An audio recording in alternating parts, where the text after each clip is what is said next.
Selamat sore Heartline sekalian, senang sekali kita kembali, khususnya saya Yohana Elizabeth Haji Jeniata bersama rekan saya Lutfianto Febri Handoko, dalam program Satu Hati, hatinya kita hatinya kita. semua.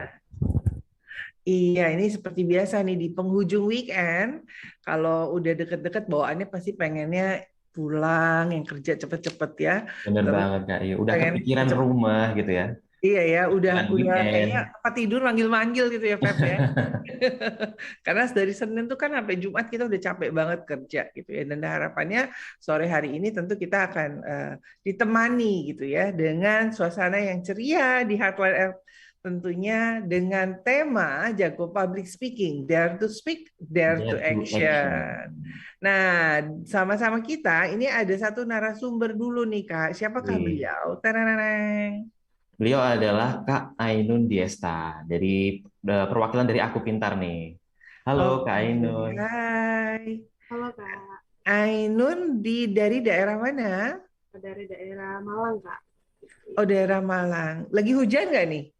Enggak, panas. Oh, Belum, sekarang. belum ya Iya. sepertinya. Oke, soalnya di tempat saya sudah mulai gerimis. Ainun Oke, sekarang apa nih? Masih mahasiswa atau Iya, masih mahasiswa. Lagi di ngerjain skripsi di oh sudah mau Universitas skripsi? Negeri selesai. Malang. Iya, Udah mau selesai. Universitas iya. Negeri Malang. Bagian apa? Pendidikan ekonomi. Hmm, Ini guru wow. ekonomi nih, calon guru ekonomi nih Ini kayaknya. Kak Iya. Febri, kita kok seru-seru sekali ya tamu-tamu kita kemarin pendidikan biologi, sekarang pendidikan Iya. ekonomi gitu ya. Besok nih pendidikan kepresidenan kayaknya ada. Tenang aja Kak Ayo, masih banyak banget narsum kita tentunya yang keren-keren, seru-seru. Dan bersama kita seperti biasa tidak aja hanya Aku Pintar ya, sebuah aplikasi yang membantu kegiatan adik-adik kita dari SMP memilih jurusan SMA-nya mana, terus dari SMA memilih jurusan universitas apa yang sesuai dengan bakat minat, tetapi juga ada satu lagi bareng-bareng dengan kita yaitu dari personal growth Kak. Namanya Hmm. Kak Regina Poniman. Selamat sore. Sore Kak Regina. Sore Kak, maaf tadi wifi-nya sempet down, It's makanya Cantik baru okay. masuk. sekali kamu. Oke, Kak Regina di Jakarta pastinya ya. Iya, di Jakarta. Mm-mm. Ini Kak Regina atau Kak Rachel ya panggilannya. Kalau nggak salah pernah ngisi juga kan Kak? Pernah. Iya, bener. Rachel sih, biasa orang Indo manggilnya Rachel, cuman orang luar manggilnya Regina, jadi aku ganti aja ya jadi Rachel. Oke. Biar gampang. Jadi sebetulnya namanya itu siapa gitu? Rachel Regina, Regina Rachel gitu? Regina Rachel. Jadi Regina ya, Rachel, Oke. I see. Jadi dua-duanya sah dong kalau mau dipanggil iya, Regina atau Rachel ya.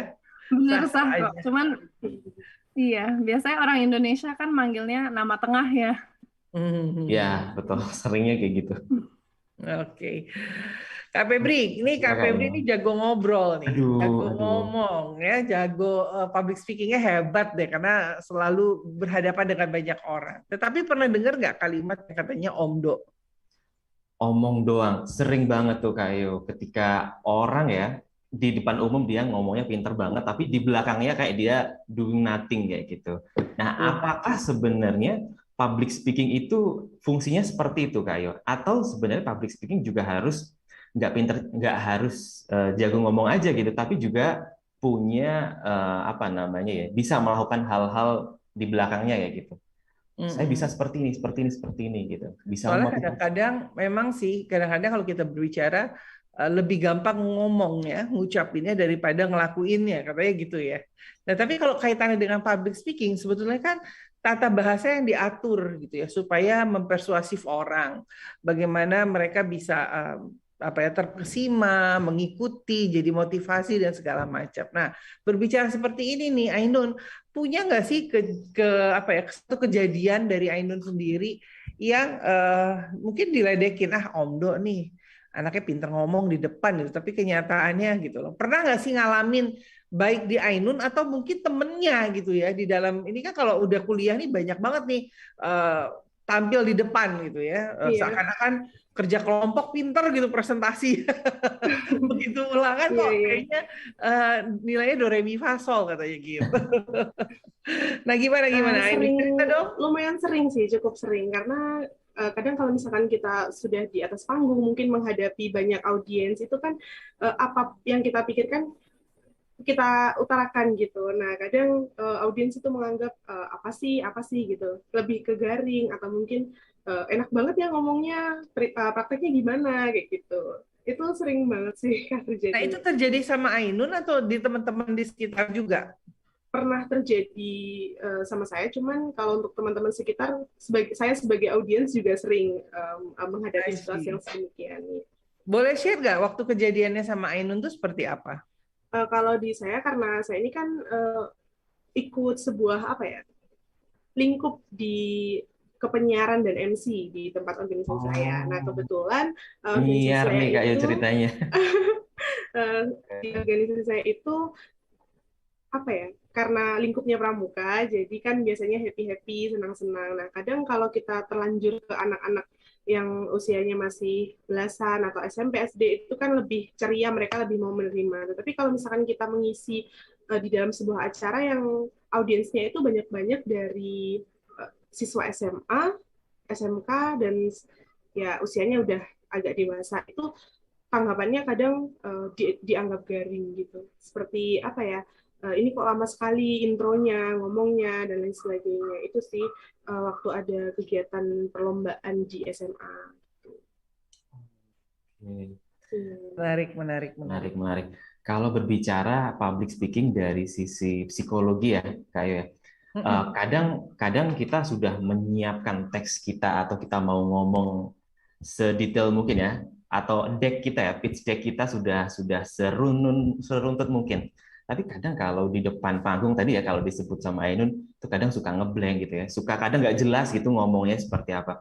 Apakah itu memang hal yang lumrah Kak Regina di kita ya, kalau psikolog dalam sisi public speaking?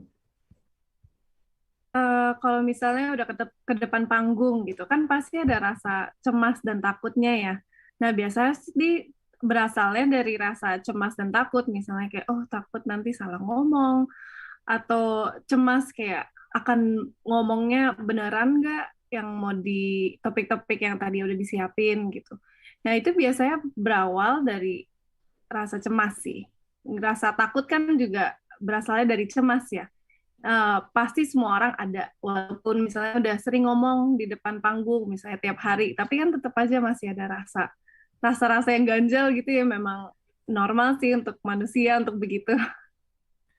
Oke, menarik sekali. Dan kalau melihat contohnya Kak Ayu yang sudah malang melintang di penyiaran, public speaking gitu ya, masih ada rasa ini nggak sih Kak Ayu, cemas gitu ya, kalau misal tadi kayak mau memulai acara ini gitu, ada deg-degannya nggak? Dilihat dari ini nih Kak Febri, lihat seberapa besar kegiatan acaranya ya. Tapi boleh bisa bilang sih mungkin 90% enggak ya, 10%-nya iya. Nah, tapi hati-hati, kadang-kadang karena kita percaya diri, overconfidence juga bisa membawa kita jadi satu kesalahan sih Kak Febri dalam public speaking ya. Jadi memang kalau public speaking itu satu seni yang seru lah ya, buat saya itu nggak pernah ada matinya ya. Jadi memang mesti belajar terus gitu. Jangan cuma tahu oke, public speaking, ilmu komunikasi, abis itu udah done, enggak. Tapi bisa lebih daripada itu. Makanya kan ilmu pendidikan public speaking juga sampai ada master degree-nya loh Kak Febri gitu. Kebayang nggak sih orang-orang master degree ngomong, wah kayak apa ya? Nah, tapi balik lagi nih ya Kak Ainun. Tadi kan ini sudah terbiasa jadi penyiar gitu ya, sudah terbiasa menjadi MC juga gitu ya. Menurut, kan beda nih penyiar dengan MC itu beda banget. Kalau MC jelas deh ya, udah ada ranahnya, tuntunannya, timeline-nya mesti ngapa-ngapain, habis ini apa. Tapi kalau kita ngomong penyiar gitu ya, kita tuh nggak bisa tuh kayak timeline, ngikutin timeline terus ngikutin ini, tapi harus punya wawasan yang benar-benar merumpuni kita sehingga kita tuh bisa terlihat menguasai gitu ya, apapun topiknya. Nah, Ainun sendiri pernah nggak sih keseleo dalam Pengucapan gitu ya. pengucapan gitu ya. Iya. Terus ternyata orang kecewa gitu ya. Misalnya nih contoh, wah kayaknya dia pintar banget nih ngomongin ekonomi gitu, padahal memang pelajarannya ekonomi gitu. Tapi terus begitu di lapangan orang-orang lihat ini, kok hitung-hitungannya nggak bisa sih? Ini kan ada dua kontradiktif yang tidak sama ya gitu. Nah ini Ainun sendiri gimana nih ngadepin ini?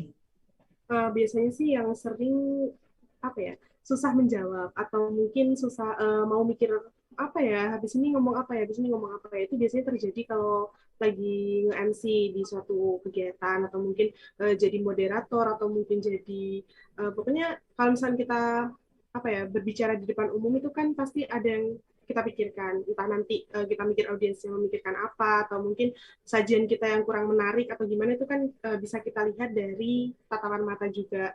Nah, dari situ biasanya panik. Nah, saking paniknya akhirnya diam dulu. Terus kadang dipancing juga kalau misalkan ada apa teman MC-nya atau mungkin teman host gitu. Jadi kalau misalkan apa turun ke lapangan sih seringnya ke MC. Kalau misalkan ke penyiaran belum pernah yang sampai jumpa ke audiens gitu sih. Tapi Masih banyak pengalaman belajar seru juga. ya. Iya. Pengalaman. Ini jangan salah, berarti kita di sini semuanya anak-anak public speaking ya, karena Kak Febri juga pinter tuh. Aduh, Nah Kak Febri sendiri ingat nggak sih pengalaman pertama kali suruh ngomong di depan umum gitu loh? Apa sih yang dirasain dan sekarang gimana? Karena nih Kak Febri ini udah semakin hari, saya baru kemarin ngobrol sama temannya Kak Febri ya. Sudah, Kak Febri sekarang semakin hari semakin keren loh siarannya. Gimana Kak Febri? Pertama kali tuh kalau nggak salah waktu SMA tuh kayak waktu OSIS pertama gitu ya. Jadi pertama kali ngomong di depan umum tuh kayak tangannya gemeteran ya. Ngomongnya kayak udah kayak apa ya, sudah kayak getar gitu.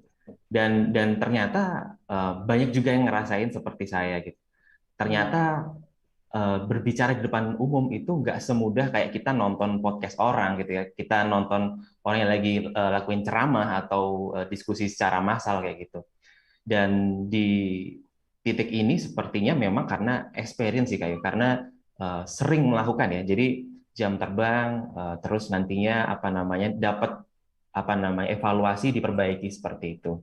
Nah, dan mungkin yang pengen saya tanyain juga ya, apa yang saya rasakan juga gitu. Yang pertama kali saya seperti itu, mungkin kalau tadi kata Kak Regina ini lebih ke apa ya, cemas ya, cemas yang berlebihan di awal mau berbicara depan umum.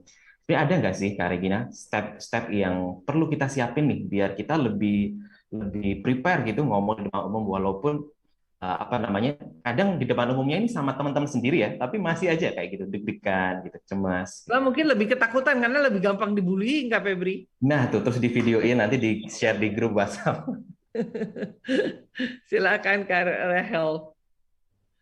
Kalau misalnya practice ya benar ya kan jam terbang juga. Nah tapi practice nggak harus di depan orang umum kok, di depan teman-teman kan bisa practice misalnya di rumah di kamar gitu. Coba imajinasi depan ada orang banyak gitu. Terus latihan sendiri. Kadang kan ada misalnya kata-kata yang susah ngomongin kayak misalnya kata mengutarakan untuk aku tuh ngomongnya gitu. Jadi di rumah tuh udah practice dulu mengutarakan kayak gitu. Dan juga mungkin dengan prepare dan belajar topik-topik yang kita mau bahas dengan lebih dalam gitu. Jadi kita waktu ngomongnya tuh udah ngerti banget nih, udah nggak kagok gitu. Kan kalau lagi ngomong depan umum juga ada alurnya kan. Jadi belajar juga alurnya dari sentence yang sebelumnya ke sentence yang setelah itu nyambung nggak gitu. Lebih banyak ke practice di rumah sendirian gitu juga boleh banget kok. Oke, nah ini menarik sekali tadi Kak Rahel lebih kepada berbicara kayaknya pengalaman pribadi juga gitu ya, bagaimana dia solving the problemnya, menyiasatinya dengan latihan. Nah tapi saya menariknya gini, dalam dunia psikologi kan kita ketahui ada berbagai karakter ya. Kalau orang itu karakternya yang memang suka tampil terus cheer out gitu ya, itu akan mudah. Nah, tapi juga di lapangan saya banyak sekali ketemu karakter yang tertutup atau introvert gitu, pemalu gitu ya. Tetapi kenyataannya pada saat ditampil di panggung itu bisa berubah, bahkan lebih hebat, lebih bagus daripada orang-orang yang sudah terbiasa tampil di panggung gitu. Nah, ini yang membuat hal ini apa ya Kak ya? Mungkin bisa di-share nggak dari sisi psikologisnya gitu loh. Kayaknya kalau misalnya ke depan panggung gitu, itu udah termasuk confidence juga ya, kayak topik kita hari ini kan termasuk confidence, termasuk self-esteem. Nah, kalau misalnya orang-orang introvert gitu, yang kelihatannya pendiam, nah itu kan lebih kayak energi kita bersosialisasi ya, kan ada orang yang lebih tertutup, tapi kalau orang tertutup misalnya lagi ngobrol gitu, tapi kan itu nggak berarti dia selalu nggak punya self confidence atau self esteem gitu sih Kak. Jadi pasti kan orang-orang ada beda-beda personality ya. Jadi bisa aja di panggung dia memang udah confident sama diri dia sendiri, tapi kalau ngomong ke teman-teman bisa aja ada yang dia masih hold back gitu. Itu lebih kepada apa? Lebih kepada faktor psikologis yang memang sudah terbentuk atau memang mereka juga sebetulnya latihan juga sama seperti yang teman-teman yang lain. Ya termasuk latihan dan juga termasuk ya masuknya termasuk confidence ya. Kayak misalnya kalau aku ngomong sebagai seorang psikolog gitu, kayak di sini lagi ngobrol sama kakak-kakak semuanya. Sama dibanding aku lagi sama teman-teman kan pasti beda ya. Rachel psikolog dan juga Rachel sebagai teman gitu. Sama seperti misalnya jadi waitress gitu. Waitress kan ketemu banyak orang juga ya. Dan dia kan juga pasti ada sisi di mana dia bekerja dan profesionalnya juga sih. Di mana dia behave-nya juga sebagai profesional, mengikuti dengan responsibilities pekerjaan mereka juga kan gitu misalnya. Menarik Kak Yo ya, berbicara tentang kepribadian ternyata juga ada berpengaruhnya gitu ya. Kalau Kak Ainun apa nih kepribadiannya? Orang yang suka bergaul, ekstrovert gitu atau yang introvert? Tergantung siapa orangnya sih Kak. Oke, tergantung Iya. siapa. Bisa jadi sangat pendiam, bisa jadi nggak bisa diam juga. Wah, hebat ya punya dua kepribadian yang bisa mengimbangi lingkungan. Iya, Kak ini pernah benar. ikutan ini enggak tes kepribadian di Aku Pintar? Pernah Pernah di hasilnya apa? aplikasinya. Hasilnya lebih ke introvert sih. Oke, hasilnya Iya, lebih pada introvert. iya. Menarik ya Kak Yo ya. Kalau seorang introvert nih ya Kak Ainun untuk beradaptasi ketika berbicara di depan umum gitu ya, menyusun kata demi katanya dan mulai cek mic-nya gitu ya, itu gimana adaptasinya? Susah nggak? Lumayan susah sih Kak, karena kan yang diajak ngobrol, yang diajak bertimbal balik itu kan banyak orang. Awalnya dari satu mungkin, terus tiba-tiba jadi ada audiens, ada yang mendengarkan kita. Jadi kita merasa kalau misalkan banyak yang mendengarkan, kita harus menyajikan yang terbaik. Jadi harus ada skenario-nya dulu di awal. Awal-awal juga kalau misalkan mau tampil atau mau menjadi MC itu harus briefing dulu. Terus kemudian mungkin kalau ada kesempatan untuk berlatih ya berlatih. Karena kan saya juga kalau belajar sih banyak-banyak di organisasi ya mungkin. Kalau misalkan di dunia pendidikan sendiri karena terjunnya nanti mau jadi guru, jadi interaksi sama siswa-siswa itu juga dipelajari juga di perkuliahan. Jadi seiring berjalannya tetap belajar. Saya baru tahu loh ada mata pelajarannya apa interaksi dengan mahasiswa ya dan sebagai interaksi Iya, dengan siswa ya. iya. Oke, menarik nih. Apa sih yang dipelajarin? Yang dipelajarin itu ada apa ya 9 tipe bagaimana caranya belajar, bagaimana cara menyajikan pelajarannya itu di dalam mata kuliah micro teaching. Jadi kita diajarkan mulai dari gimana sih caranya membuka kelas, terus kemudian memberikan ice breaking atau mungkin menutup kelas, mengisi kelasnya seperti itu, terus menyajikan materi dengan berbagai olah vokal dan lain sebagainya itu juga dipelajari di kampus seperti itu. Ini kalau lihat seperti ini ya Kak Yo ya. Dulu tuh aku kepikirannya kalau public speaking itu ya dia yang akan jadi MC, jadi penyiar radio, jadi host-host di acara-acara TV, podcaster kayak gitu ya. Ternyata di berbagai lini pekerjaan, salah satunya ini calon guru kan ya, Ainun itu membutuhkan skill public speaking. Nah sebenarnya Kak Rachel ya, kalau public speaking ini sebenarnya fungsinya buat apa sih? Apa sebenarnya kita sebatas ngomong biasa itu udah apa kurang atau butuh skill ini nih public speaking? Karena kalau baca-baca ya katanya public speaking ini salah satu skill yang dibutuhkan di zaman now-nya nih katanya. Kalau menurut aku sih public speaking ke semua pekerjaan juga ada ya. Pasti kan ada momen-momen dia harus presentasi atau ketemu pasien atau klien gitu. Jadi kan pasti pasti hampir semua pekerjaan tuh berhubungan dengan orang lain secara profesional gitu kan. Jadi menurut aku semua orang harus ada setidaknya basic skills-nya aja sih. Eh, Cara bawa diri, misalnya kata-kata yang boleh di ngomongin ke orang-orang secara umum atau enggak. Kayak misalnya kan kata-kata kasar itu kan ya semestinya udah tahu gitu orang-orang itu kan nggak diucapkan secara umum gitu. Jadi it's basic skills like that sih, the little things gitu. Nah, tapi Kak Febri ada satu public speaking Apa tuh? yang sangat ditakutin dan sampai hari ini masih tuh menjadi kendala. Apa tuh kayaknya? Apa coba? Public speaking seorang laki-laki minta anak perempuannya menjadi pendamping hidup. Itu Ya nggak? lebih sulit Pengalaman kamu daripada sulit nggak? Itu paling sulit bener. sulit banget kayaknya. Sebenarnya kadang di realitanya nggak sesulit itu. Cuma yang ada di ekspektasi seorang laki-laki ya itu kan kadang nanti kalau ditanyain ini, nanti kalau ditanyain itu. Jadi lebih kepada berkecamuk pikiran di pikiran aja gitu Kayu. Belum sampai kejadiannya. Ternyata di kejadiannya, oh iya nggak apa-apa. Cuma jawaban-jawaban seperti itu gitu ya. Tergantung. Oh iya tergantung, tergantung. Ya semua orang bilang nggak apa-apa, makanya jadi satu ketakutan ya. Nah ini hal-hal yang sebetulnya juga kalau kita bilang tadi berbicara public speaking kan ilmu komunikasi. Kalau ngomong ilmu komunikasi sebetulnya sudah ada sejak bayi dalam kandungan Kak Febri.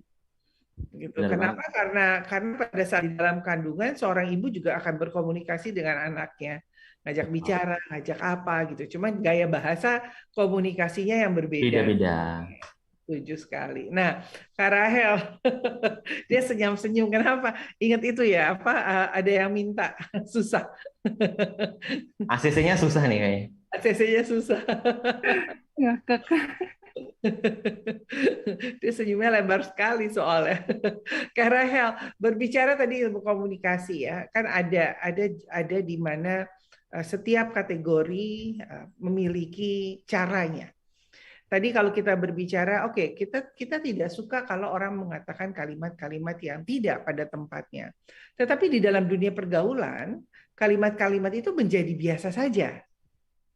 Kalimat-kalimat itu menjadi sesuatu yang bukan sesuatu yang besar yang menjadi masalah gitu loh, karena memang pergaulan. Nah, apakah di dalam public speaking mencapai ke relatednya dengan psikologi confidence tersebut itu mempengaruhi juga?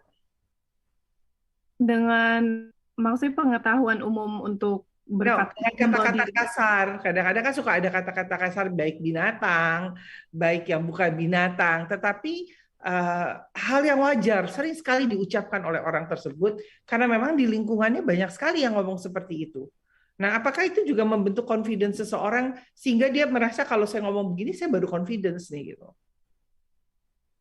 Mungkin ada beberapa orang yang begitu ya. Cuman kalau misalnya kita ngomong tentang public speaking kan lebih kayak ada formalitasnya gitu ya kan, lebih formal, lebih profesional, lebih kayak ditahan-tahan gitu ya. Kalau untuk pergaulan biasa juga ya pasti semua orang kan juga pernah berkata kasar gitu. Untuk berkomunikasi secara casual gitu, itu ya tidak bermasalah sih. Cuman pastinya kalau misalnya public speaking ke depan umum, ada audience gitu, atau lagi ngomong sama bos gitu. Nah itu kan harus tahu tempatnya juga ya, harus tahan diri juga gitu. Kalau di pikirannya ada ya udah boleh, cuman jangan beneran ngomongin gitu misalnya. Tapi kalau orang itu sudah terbiasa dengan kata-kata seperti itu, jadi kayak saya tuh nggak percaya kalau orang berkarakter yang ya udah karakternya sih dia ngomongnya jelek begitu gitu ya. Saya tuh orang yang paling nggak percaya sebetulnya. Tapi kalimat itu sering sekali dijadikan kayak defense mechanism. Ya dia udah terbiasa ngomong kasar, jadi ya kita harus maklumin gitu. Bahkan pada saat dia bertemu dengan pimpinannya misalnya, karena pimpinannya tahu dia kerjanya bagus banget, sehingga dia nggak bisa kotak-atik gitu ya, harusnya itu nerimo kalau orang Jawa. Nah ini gimana Kak? Itu juga skill juga, itu tambahan berarti untuk orang tersebut itu another skill for them to learn gitu. Cara membawa diri, cara berbicara dengan sopan gitu, dengan ada batasannya gitu. Jadi kalau misalnya ngomong ke orang-orang tersebut ya berarti harus belajar juga gimana sih uh, surroundingsnya, environmentnya, biasanya ngobrolnya gimana. Mereka orang lain kebiasaan ngomong gituan nggak? Kalau misalnya ada kata-kata tersebut, orang lain tuh responsnya gimana, baik atau enggak? Itu kan harus peka juga ya, gimana respons orang kalau misalnya kita ngomong sesuatu gitu. Nah itu skill juga sih Bu, Kak, sorry. Oke, sip sip kalau Oke, gitu. oke, oke. Jadi ini kalau tadi kata Kak Ainun lebih tergantung kepada siapa kita ngobrolnya nih. Nggak mungkin dong Kak Ainun sama dosennya ngomongnya elo gue gitu kan, Iya. atau sama orang tuanya seperti itu. Jadi memang semua diletakkan pada tempatnya. Dan kalau case-nya Kak Ainun nanti sebagai calon guru ya, kalau di apa ya, aku pengen tahu sih ada nggak sih do and dance-nya gitu ya dalam dalam public speaking untuk seorang guru gitu. Apa aja sih yang boleh diucapin, yang nggak boleh diucapin gitu. Nah, kalau untuk yang umum-umum aja yang boleh diucapkan ya bahasa-bahasa antara guru dan siswa pada umumnya, terus kemudian menghindari kata-kata yang sekiranya bisa ditiru oleh siswa, karena kan biasanya siswa itu berkaca pada gurunya kalau misalkan di kelas. Nah, terus kemudian kebiasaan-kebiasaan mengajar, terus tidak mencampurkan urusan pribadi si pengajar dan juga atau mungkin siswanya mungkin yang bisa menghambat jalannya pelajaran. Ya, mungkin kalau yang umum-umum seperti itu, kalau untuk do and dance-nya nggak ada kalau dari micro teaching sendiri. Iya, dan bicara public speaking pasti menjadi suatu hal yang seru karena bless you itu bagi yang bersin di belakang ya. Iya. Oke, ya, apa merupakan satu hal yang modal dasar untuk pertama kali kita bisa diterima di dalam suatu lingkungan, suatu pekerjaan. Nah, kita akan berbicara lebih banyak lagi, tapi seperti biasa kita jangan kemana-mana dulu ya. Kita akan masuk setelah sesi yang satu ini, ada yang mau lewat. Silakan hotline. Selamat sore hotline bagi teman-teman semua yang baru bergabung sore hari ini, bergabung bersama kita. Tadi di sesi pertama saya Yohana Elizabeth Harjadinata bersama rekan saya Febri berbicara tentang dunia komunikasi.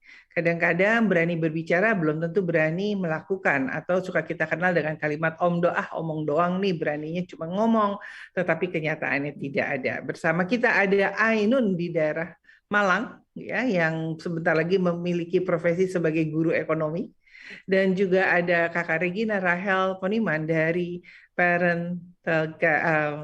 PG Personal Growth, ya. Personal growth yang memang konseling, ya betul, yang memang bergerak di dunia psikologi. Nah, kalau tadi diperhatikan, sengaja saya memberikan sedikit keseleo kata gitu ya. Bagaimana sebetulnya pada dunia speaking kadang-kadang kita sering sekali melakukan hal ini tanpa kita sadari. Nah, kalau tadi sengaja saya lakukan karena supaya memberikan saya pengen lihat sejauh apa tanggapannya. Ternyata langsung tuh ditanggapin oleh Kak Febri. Ya, langsung dibetulkan. Nah, di dalam dunia public speaking sering sekali kita juga mengalami hal-hal seperti ini, Kak Rahel. Jadi orang salah ngomong, tapi sebelum selesai terus suka ada dibetulkan oleh temannya. Biasanya kalau presentasi kelompok nih, yang satu udah saling toel-toel atau suka saling pengen segera memperbaiki. Bener ya Ainun ya? Kalau udah kerja kelompok kayak gitu biasanya. Tapi juga hal-hal begini ada kadanya. Apakah hal yang terbaik dalam public speaking atau memang sebaiknya tidak dilakukan? Kak Rahel. Semua tergantung ke orangnya, misalnya ke Kak Yohana. Nah, kelihatannya kan Kak Yohana nggak cemas ya, karena beberapa tuh ada orang yang dibenerin malah dia kayak, oh jadi kagok gitu, jadi panik sendiri gitu. Nah, kebetulan Kak Yohana kan bukan orang yang kayak, oh tersinggung gitu, misalnya ya kalau Kak Febrinya benerin gitu. Tergantung ke orangnya sih untuk jawabannya. Beberapa orang lebih sensitif, beberapa orang malah senang dibantu benerin gitu. Oke, jadi tergantung, tidak ada salah atau tidak salah ya, tapi tergantung lagi kepada situasi dan orangnya. Nih Kak Febri agak-agak serem ya, saya baru ngomong sebentar ya udah langsung dibacain sama dia. Kamu nih orangnya gini, kamu nih orangnya gini. Langsung aku assessment Kak ya, ada scanning ya. Silakan Kak Febri. Oke, Kak Ayu, kalau berbicara tentang kesalahan-kesalahan ya dalam public speaking pasti sering terjadi. Bahkan sekelas mungkin Kak Ayu ataupun yang sudah senior-senior pun pasti pernah juga entah disadari atau enggak. Nah, kalau seorang Ainun nih yang masih mahasiswa sedang menempuh pendidikan keguruan kayak gitu ya, kan pasti sering banget untuk presentasi depan kelas atau apa ya namanya PPL ya kalau di sekolah itu apa namanya? Iya, PPN. Sering PPL nggak ya Pak, praktek apa? praktek? Praktek pengenalan lingkungan sekolah sih. Praktek pengenalan lingkungan sekolah. Berarti Iya, atau PPLS. enggak praktek PPL. pengenalan lapangan gitu. Oh, praktek pengenalan Iya, apa? Nah, itu lebih pas, gak ada iya. S. Enggak, aku nanya beneran tadi. Soalnya udah lama istilah-istilah itu nggak pernah didengar. Dulu Iya. banget ya, udah selesai masanya. Silakan. Sering nggak Kak Ainun merasa apa ya sering apa gugup gitu ya dalam dalam penyampaian waktu PPL-nya atau mungkin kesalahan-kesalahan gitu ya. Itu responnya Kak Ainun ketika salah-salah kayak gitu langsung berkeringat dingin atau oh biasa aja ya udah dibenerin kayak gitu. Kalau kan yang disampaikan tentang pelajaran, kalau misalkan menyampaikan hal-hal yang bersifat rumus, atau itu mungkin kalau misalkan salah langsung saya benarkan karena kan dia rumus. Tapi kalau misalkan uh, yang saya sampaikan itu berupa teori atau mungkin hal-hal yang bisa diceritakan atau bentuknya lampau, itu kalau misalkan saya menjumpai kesalahan, mungkin kesalahan dalam penyampaian atau mungkin seperti kata Kak Yohana yang typo dalam ngomong kesleo itu biasanya saya jadikan apa ya guyonan jadi kelasnya hidup kayak gitu kan kalau di kelas kan bagaimana caranya kami para pendidik itu menyampaikan apa yang akan kami sampaikan berupa materi dan agar diterima oleh siswanya sehingga ketika nanti menjumpai sebuah kekeliruan kata maupun apa saya angkatnya menjadi guyonan seperti itu jadi kan siswanya juga ikut melek atau mungkin mengetes juga bisa ngetes siswa-siswanya tadi itu salah atau enggak mengetes sejauh mana siswanya itu memperhatikan gurunya seperti itu. Menarik nih. Jadi memang tes tuh ya, baik sejauh mana mahasiswa atau siswa memperhatikan gurunya. Nah, Kak Rahel, ilmu-ilmu seperti ini di dalam dunia psikologi, di dalam dunia public speaking, apakah juga dianggap sah gitu? Karena kadang-kadang kalau dia ngetes gitu ya, misalnya anaknya lagi ngelamun atau bengong gitu, terus gurunya melempar pertanyaan kepada orang tersebut, bisa jadi orang itu, memang tergantung orangnya ya, tapi dampaknya buat anak-anak itu seperti apa sih? Kaget gitu, menjadi malu, menjadi bahan guyonan, atau memang ya sah-sah aja sudah terbiasa dijadikan bahan guyonan atau bullying jadi aman aja gimana nih Kak? Kalau misalnya apa kayak pertanyaan dilempar gitu ya, malah kadang-kadang tuh ya lumayan efektif kan, jadi anaknya tuh langsung fokus gitu. Tapi harus diperhatikan juga cara dia ngomongnya, intonasinya, kata-katanya. Kayak misalnya kalau cara dia ngomongnya sedikit nyolot, ya pasti kan anaknya sedikit ke offended gitu misalnya. Pasti ada kena hatinya gitu ya. Jadi sebagai guru, menurut saya juga harus dihati-hatiin juga sih. Yang penting gurunya kan maksudnya baik gitu. Nah itu tuh bisa kelihatan dari cara dia ngomongnya. Gitu misalnya. I see. Oke, menarik. Nah, apa namanya berbicara tadi apa ya Omdo berani berbicara, tetapi juga harus berani melakukan. Nah, seringkali sebagai public speaking itu dituntut ada closing statement. Ya kita dalam siaran juga kadang-kadang suka ada closing statement-nya gitu, selalu ada closing statement. Nah, permasalahannya gitu ya, kalau kita melakukan closing statement lebih banyak daripada teoritis daripada praktikal. Nah, sehingga terkesan itu cuma omong doang. Nah, bagaimana sih ini pertanyaan buat berdua nih Kak Rahel sama Kak Ainun dengan sisi yang berbeda. Bagaimana sih menanggapi itu? Apakah memang di dalam public speaking yang namanya conclusion sah-sah aja sebagai seorang guru gitu ya atau sebagai seorang MC atau sebagai seorang penyiar profesi apapun itu untuk membuat statement, memotivasi. Tetapi di dalam kehidupan kadang-kadang kita suka dihadapi sesuatu yang memang berbeda dengan apa yang kita bicarakan. Nah, bagaimana nih tanggapan dari Ainun secara pribadi, seseorang yang biasa tampil di publik umum dan juga dari Kak Rahel secara dunia psikologisnya? Silakan. Iya, jadi kalau misalkan di akhir itu biasanya kan kita menarik kesimpulan dari apa yang telah kita bicarakan seperti itu. Kadang kesimpulannya itu memang sebelumnya sudah disiapkan itu biasanya gitu. Jadi kayak kita tahu apa yang kita sampaikan mungkin secara garis besar. Nah, kemudian dirangkum dan mungkin disampaikan lagi secara real sesuai dengan apa yang terjadi pada hari itu mungkin ya. Memang terkesan kadang kalau misalnya kita menyisipkan kata-kata motivasi itu saya juga sering menjadi audiens dan mungkin merasa ya memang enak kalau tinggal ngomong ya, cuman prakteknya agak berat. Nah, tapi lebih masuk sebetulnya kalau misalkan kita memberikan conclusion atau kesimpulan di akhir itu ya betul-betul yang memang sesuai dengan acaranya gitu, sesuai dengan kegiatannya sehingga tidak melenceng jauh. Karena kalau misalkan sudah disiapkan sebelumnya, kadang yang kita ingat ya yang kita siapkan, bukan yang terjadi di lapangan. Mungkin seperti itu sih, lebih saya. Oke, menarik sekali. Nah, silakan Kak Febri, ini makin seru nih kita obrolannya Kak Febri. Oke, Kak Ayu, tadi aku cukup tertarik dari Kak Ainun ya. Sorry Kak Rahel belum jawab Kak. Oh iya. Maaf. Nah, ini kita ngetes ya Kak Ayu ya, kita ngetes ya. Iya. Kita ngetes. Nah, ini pintar ya Kak, kalau benar-benar salah kita bisa keles ya, kita ngetes. Silakan Kak Rahel, kasihan dia udah mau jawab tuh. Nggak apa-apa kok. Kalau misalnya menarik kesimpulan, menurut saya lumayan penting sih. Jadi itu orang-orang audiensnya bisa nginget apa aja yang udah terjadi, apa aja yang udah diomongin. Jadi nanti dia pulang-pulangnya nggak lupa gitu. Jadi itu juga kesempatan untuk refresh poin-poin pentingnya. Jadi nggak sia-sia gitu loh dengerin ada orang barusan cerita atau ngajarin gitu. Oke, sip. Nah, boleh nih sekarang Kak Febri.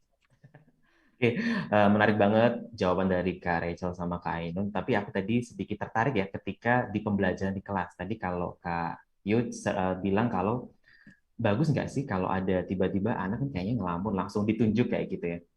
Terkadang memang aku merasa public speaking itu nggak ditemuin di sekolah gitu ya.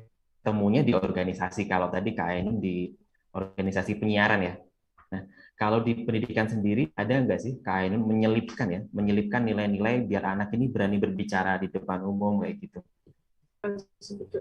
Sebetulnya kalau misalkan selama saya berkuliah itu ada beberapa matkul ya, jadi ada yang tentang psikologi anak, terus bagaimana cara mengajar, kemudian micro teaching atau bagaimana guru mengajarkan. Jadi kalau kita mau menunjuk itu misalnya, kita sebenarnya juga harus melihat situasi kondisi. Tidak boleh kita menunjuk ketika sekiranya kita sedang melakukan pembelajaran tiba-tiba langsung menunjuk, itu sebetulnya harus ada aba-abanya dulu di awal, kayak misalkan kalau memang nggak ada yang menjawab, ibu akan tunjuk gitu. Jadi harus ada biar siswanya itu siap, sebetulnya seperti itu. Tapi kadang prakteknya kalau misalkan seperti itu, nanti siswa-siswa itu akan cenderung untuk menunjuk temannya yang sekiranya lebih bisa gitu. Ayo kamu aja daripada nanti kita satu kelas kena gitu.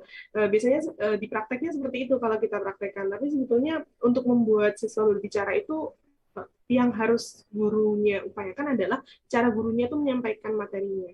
Itu menarik atau tidaknya, kemudian interaktif atau tidaknya. Makanya kalau zaman sekarang kan harus berperan banyak itu kan media yang kita gunakan agar sampai kepada siswanya. Seperti itu.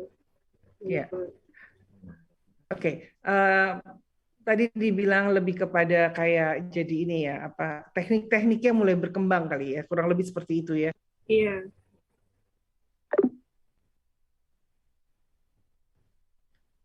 Halo. Oke. Apakah suara saya masih terdengar Kak Febri? Masih terdengar. Soalnya tadi kayak hilang gitu, putus.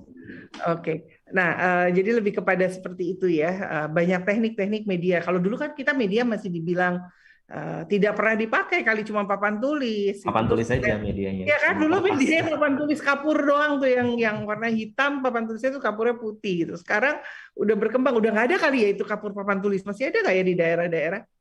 Masih kali ya. Masih ada kali kayak. Tapi sekarang sudah zamannya ini ya. Pembelajaran via Zoom, jadi share screen gitu ya, materinya berupa video gitu ya, PPT. Iya, lebih menarik ya, kurang lebih seperti itu. Nah, berbicara public speaking lagi, ini memang mempunyai suatu hal yang bisa dikatakan sebetulnya keberanian, gitu. Latihan. Saya selalu bilang di dalam kelas-kelas, sebetulnya kuncinya cuma satu, latihan, latihan, latihan, latihan, latihan, gitu. Yang Kak Rahel tadi juga bilang latihan. Dari kalau kita nggak percaya diri, kita latihan berulang-ulang. Nah, tetapi untuk mempunyai nilai kalimat latihan yang berulang-ulang, tidak semua orang punya ketekunan. Tidak semua orang yang punya rasa percaya untuk apa ya, kayaknya ngegampangin gitu loh. Udah percaya diri itu udah cuma 2-3 kali. Nah, bagaimana sih Kak Rahel membuat ketekunan di dalam latihan berpublic speaking secara psikologis baik untuk semua jenis sifat manusia? Kalau misalnya ketekunan berarti masuknya ke motivasi ya. Nah, kalau misalnya orang tersebut mau ada perubahan, misalnya ingin lebih bagus lagi public speaking-nya, itu semua motivasi berasal cuman bisa dari diri sendiri.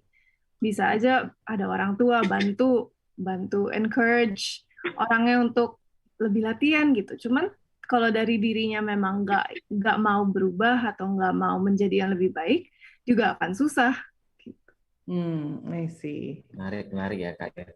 Dimana sebenarnya public speaking ini skill yang baiknya dikuasai semua orang gitu ya, apapun pekerjaannya.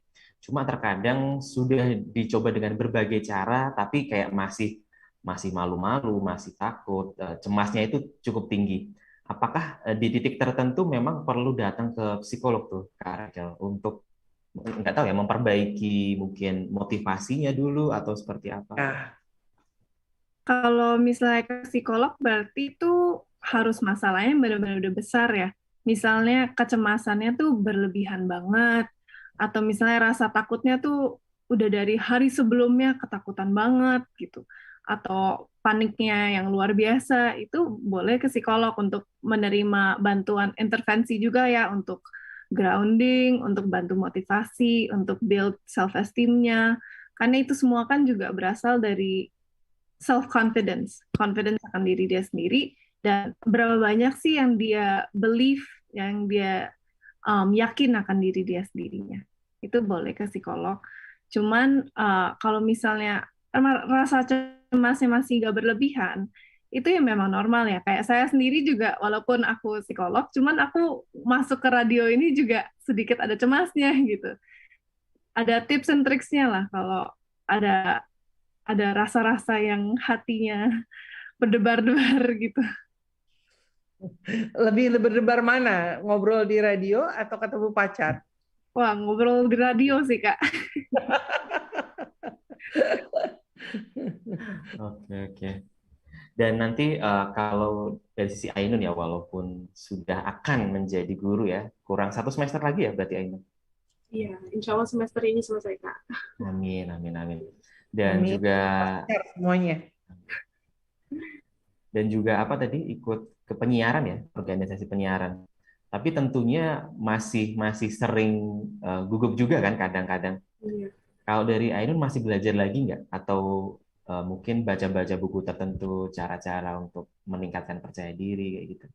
Kalau dari aku lebih ke berlatih sih Kak, karena biasanya nih sebelum kita dimintai bantuan untuk menjadi seorang MC atau mungkin pembawa acara atau moderator dan sebagainya, kadang kita berlatih dulu, tapi nanti di lapangan tuh kadang juga masih banyak yang tidak sesuai pelatihannya gitu loh. Jadi misalkan latihannya kita udah menyiapkan, nanti aku kalau di panggung harus gini. Tapi kenyataannya tuh kadang masih ada yang aku harus ngapain, itu mungkin karena kena panik ya, karena itu kan audiensnya banyak kayak gitu. Jadi mungkin berlatih lebih sering latihan gitu sebelumnya.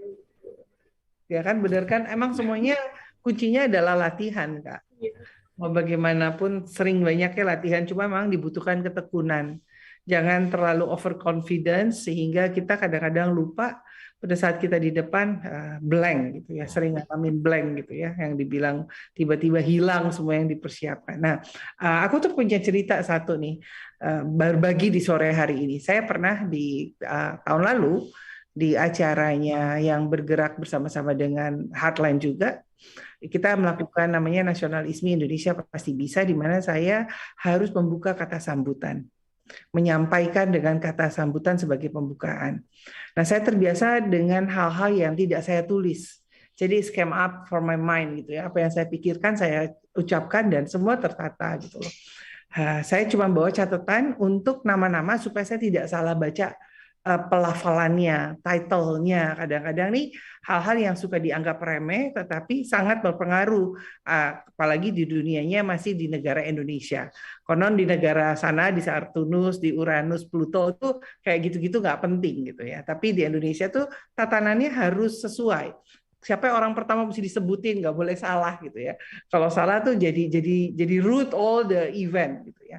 Nah, pada saat saya menyampaikan, tiba-tiba selesai gitu ya, orang-orang yang bilang wah bagus nih gitu kata sambutannya gitu. Pokoknya orang terkesima. Tapi tiba-tiba terus ada satu dari belakang panggung bilang mesti diulang, dia bilang gitu ya. Karena ternyata yang tadi tidak masuk live yang harusnya live hari itu tapi nggak masuk. Jadi freeze rupanya. Nah, ini satu hal yang ternyata saya mesti ngulang. Terus jujur waktu itu saya merasa nggak pede. Pertama memang saya nggak buat catatan. Kedua karena saya merasa technical yang sederhana tapi mempengaruhi mood saya untuk ngomong lagi. Rasanya gini, aduh gitu ya, gimana sih tadi udah capek-capek nih ngomong. 10-15 menit kata sambutannya sudah tertata gitu di pikiran apa yang mesti diucapin. Terus mesti mengulang lagi, emosinya tuh beda. Effortnya tuh beda gitu ya. Mungkin kalau baca tulisan mungkin kurang lebih masih bisa. Ini kan nggak ada sama sekali blank. Nah, saya mau tanya nih sama Kak Rahel nih terkait dengan kasus tersebut. Sering sekali di lapangan kita juga ketemu hal-hal yang namanya minor accident tapi menjadi major. Ya, hal-hal kecil tapi sebetulnya besar gitu, atau sekaligus hal besar yang mempengaruhi seseorang pada saat dia berbicara di depan umum, membuat semuanya kayak merusak satu harinya dia, bahkan mungkin seluruh eventnya kalau dia betul 3 hari gitu ya. Nah, bagaimana sih mengatasi ini secara psikologis, Kak?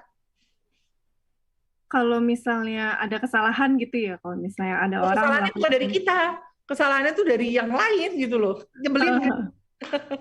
Itu lebih ke latihan sabar ya, karena kesabaran di atas panggung jelas beda ya, cara kita mengontrol misalnya muka kita gimana gitu, itu another skill of itself ya. Tapi kalau dari diri sendiri, kalau misalnya menerima komen-komen dari orang lain atau dengar ada statement-statement gitu, itu lebih ke kita cara menerimanya sih, dan juga gimana kita put expectations for ourselves gitu. Kita kan juga harus membuat ekspektasi untuk diri kita sendiri tuh nggak terlalu tinggi gitu. Jangan terlalu tinggi, karena kan untuk kita mencapai ekspektasi tersebut akan otomatis lebih susah gitu. Misalnya kita expect diri kita untuk nggak buat kesalahan sama sekali. Nah, itu kan probability kan juga rendah gitu. Nah, itu akan membuat kita lebih down karena aku aja nggak nyampe ke target yang aku mau. Padahal target tersebut dibuatnya tuh terlalu tinggi. Jadi kita juga harus realistically analyze ourselves juga, di mana kemampuan kita. Orang lain mungkin berkata yang lain, cuman kitanya juga harus comfortable dengan apa yang kita punya, apa yang kemampuan kita bisa, ada yang kita nggak bisa. Itu juga harus berani ya, harus berani untuk menerima komentar orang lain dan juga berani membuat kesalahan. Berani membuat kesalahan. Kenapa bisa dibilang berani membuat kesalahan? Karena kan sebetulnya kalau kita ngomong kesalahan bukannya harusnya dihindari. Karena kan dari kita berani menerima kesalahan, dari kesalahan tersebut kita akan belajar yang mana ke depannya kita lakukan apa yang baiknya kita nggak lakuin lagi, atau apa yang kita perlu tingkatkan. Dari situ tuh malah learning opportunity yang paling besar gitu. Karena kalau benar-benar terus, kita kan jadi nggak tahu nih apa yang bisa kita grow, apa perspektif orang lain gitu. I see. Oke. Sih. Dan kadang kalau yang Kak Yo tadi sampaikan ya, kadang hal yang sepele, kecil merusak mood seharian, bahkan sepanjang acara berjalan kayak gitu. Nah, tapi terkadang memang untuk sisi profesionalitas ya, kita memang harus profesional gitu. Lagi seburuk-buruknya apa kondisinya kan, kalau udah di depan panggung ya udah ceria lagi kayak gitu kan. Kalau dari Kak Ainun pernah nggak kayak gitu? Lagi capek-capeknya gitu ya, lagi banyaknya tugas, atau mohon maaf misal dapat nilai yang kurang sesuai ekspektasi kayak gitu. Terus hari itu ada job untuk apa namanya jadi penyiar kayak gitu. Terus otomatis kan merubah mood yang nggak baik menuju baik. Pernah nggak seperti itu? Lebih ke pada saat ini webinar via Zoom gitu, itu kan ada di acara organisasi. Kebetulan jadi MC-nya dan sama mengalami hal yang kurang lebih sama kayak Kak Ihana tadi. Jadi sudah ngobrol tapi tidak siar di live. Nah itu lumayan agak ya ampun gimana sih nyoba lagi gitu. Dan itu kan kondisinya juga panas, banyak banget perangkat yang digunakan karena ada banyak PC yang digunakan. Jadi kan panas, sudah panas, disuruh mengulang gitu. Jadi nggak sama kayak apa yang dilatih sebelumnya karena mood itu benar-benar mempengaruhi dan dari situ juga lumayan effort untuk mempelajari kayak gimana sih caranya bisa moodnya itu bisa kita yang atur gitu kadang-kadang mood yang atur kita gitu jadi kadang-kadang kebalik gitu kan. Nih, ini menarik tuh, mood yang ngatur kita. Nah, gimana nih Kak caranya Kak Rahel? Bisa dari namanya ini self love, jadi self affirmation, positive self talk. Jadi misalnya ya kalau misalnya ada orang lain ngomong apa itu berarti udah di luar kontrol kita kan. Cuman yang bisa kontrol adalah mood kita sendiri. Walaupun kadang ya mood yang mengontrol kita ya. Cuman kan setidaknya kita bisa put effort misalnya untuk ngeyakinin diri sendiri. Misalnya dalam hati ngomong kayak nggak apa-apa kok, aku selanjutnya ini bisa gitu. Atau I did a good job barusan, kayak abis ini pasti akan bagus lagi gitu. Jadi komunikasi untuk diri sendiri, positive self-talk juga penting sebenarnya. I see. Menarik sekali ya Kak Febri. Kak Febri, ini nggak kerasa loh kita ngobrol udah 1 jam. Iya, udah hampir di penghujung Hampir acara nih, Kak. selesai. Kita harus memberikan, kalau tadi kita ngomongin harus ada conclusion katanya. Closing statement. Closing statement. Nah, sebelum closing statement, aku mau Kak Febri mungkin sedikit memberikan apa ya, conclusion ya, kesimpulan akhir tentang kegiatan ini dan habis itu kami minta dari Ainun dan Kak Rahel ya closing statement tentang dare to speak, dare to action. Silakan Kak Febri.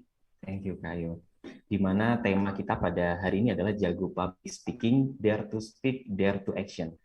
Bagaimana public speaking adalah sebenarnya apa ya, skill memang yang saat ini dibutuhkan di semua lini pekerjaan.